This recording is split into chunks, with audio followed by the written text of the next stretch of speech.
Hello everyone, my name is Hero and this is the complete guide to the Goblin Party Rocket Challenge in 5 minutes. This challenge equips you with a 5 elixir Goblin Party Rocket. When deployed, it will turn any and all units into goblins no matter how big they are. So anything worth 5 elixir or higher is probably not worth playing, with few exceptions. See, while the party rocket does convert troops into goblins, it does not affect troops that carry shields, nor does it completely convert troops with various stages such as the elixir golem.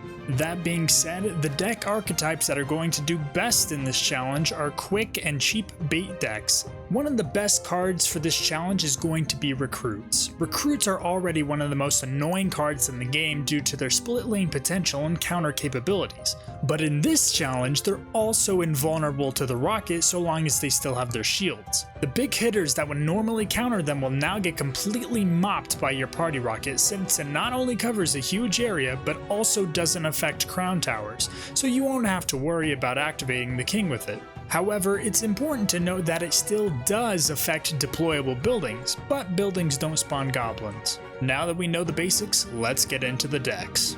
We have 3 decks to work with this week, which by the way you should all practice with before jumping right in, because I want you to succeed. The first deck is a Recruit's Bait deck with the Suspicious Bush and Wall Breakers. The spirits not only counter most small and medium troops pretty well, but also help you cycle to your other cards faster. The Suspicious Bush is not only a great cycle card, but also helps you apply pressure that your opponent will have to respond to. As I mentioned earlier, the recruits are immune to the goblin's rocket until they lose their shields, so you're even able to rocket them yourself in order to clear out enemy defenses. It's also important to note that your own rocket will convert your own troops. So when troops get hit, whether they're yours or the enemy's, they're going to become goblins. If your opponent is using their spells on your bait cards, it will make it harder for them to counter your recruits. Any pushes made with cards like the Hog Rider or any other win condition can be easily shut down with the party rocket.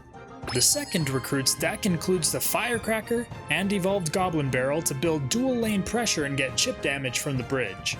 If your opponent is using their spells on your Firecracker, they won't be able to properly counter your Goblin Barrel, especially when it's evolved. This deck can be great at baiting out arrows and logs and other spells, especially when you're going up against someone who also has recruits.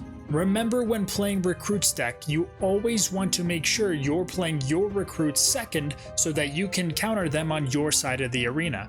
This will ensure that you have the counter push and will be able to do the most damage possible. The third deck is a little higher skilled, so unless you're already familiar with log bait, I would recommend caution. That being said, this log bait deck is also very good for defending against pretty much everything. If you play smart and play your princesses strategically to keep yourself unpredictable, you can chip away at your opponent's towers and shut down any push. The trade-off with this deck is that while it helps you win consistently, it's also consistently slow. Most of the time using this deck, you're likely to play into overtime. Princess combined with the evolved cannon can shut down all of the split lane pushes you might get with your recruits. The knight can also support the cannon by bringing recruits to the middle and preventing snipes from the bridge. Playing the princess behind your king tower will ensure that it's just out of range enough to not be worth rocketing.